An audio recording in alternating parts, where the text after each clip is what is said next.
શું તમારી કોલેજ પર તમારું એડમિશન કેન્સલ થઈ ગયું હોવા છતાં તમારા ઓરિજિનલ ડોક્યુમેન્ટ્સ દબાવીને બેઠી છે અને કેન્સલેશન ફીના નામે 30 થી 40 હજાર જેવી મોટી રકમ માગે છે? તો આ વિડીયો તમારા માટે જ છે.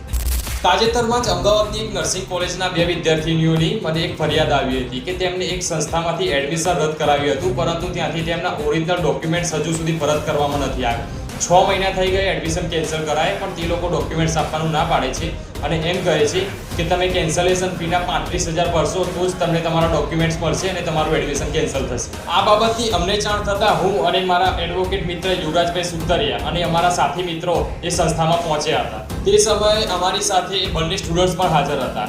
અમે સંસ્થામાં જઈને એક જ સવાલ પૂછ્યો કે કયા લેખિત પરિપત્ર મુજબ તમે આ સ્ટુડન્ટ્સના ડોક્યુમેન્ટ્સ તમારી સંસ્થામાં જમા રાખ્યા છે?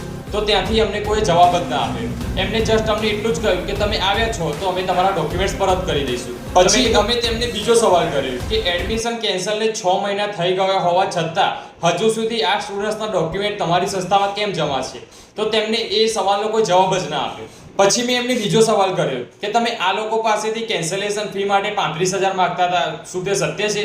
તેમને કહ્યું ના, અમે તો કોઈની પાસે ફી માંગી જ નથી. તો પછી મેં એમ કીધું કે એમને જે એડમિશન વખતે 5,000 ભર્યા હતા, પરંતુ એમને તરત જ એડમિશન રદ કરાવી હતું, તો એ ફીનું શું? તો કે એ ફી અમે પરત ના આપી શકીએ. તો મેં કહ્યું કે લાવો તમારી સંસ્થાનો લેખિત પરિપત્ર બતાવો કે તમે ફી પરત ના આપી શકો. તો એ બાબતે પણ એમને જાણ થઈ કે અમે ખોટું કરી રહ્યા છીએ અને તેમને 5,000 ફી પણ પરત કરી દીધી. તો મિત્રો, જો આવો અન્યાય તમારી સાથે પણ થતો હોય તો તેના વિરુદ્ધ અવાજ ઉઠાવવો જ જોઈએ. તો જ તમને તમારો ન્યાય મળશે અને તમારો હક મળશે. જ્યાં તમને એવું લાગે કે મારી જરૂર હોય તો તમે આ સંપર્ક નંબર પર મારો સંપર્ક કરીને મારી મદદ માંગી શકો છો. હું તમારી સેવા માટે તત્પર હાજર રહીશ. જય ભીમ, જય ભારત.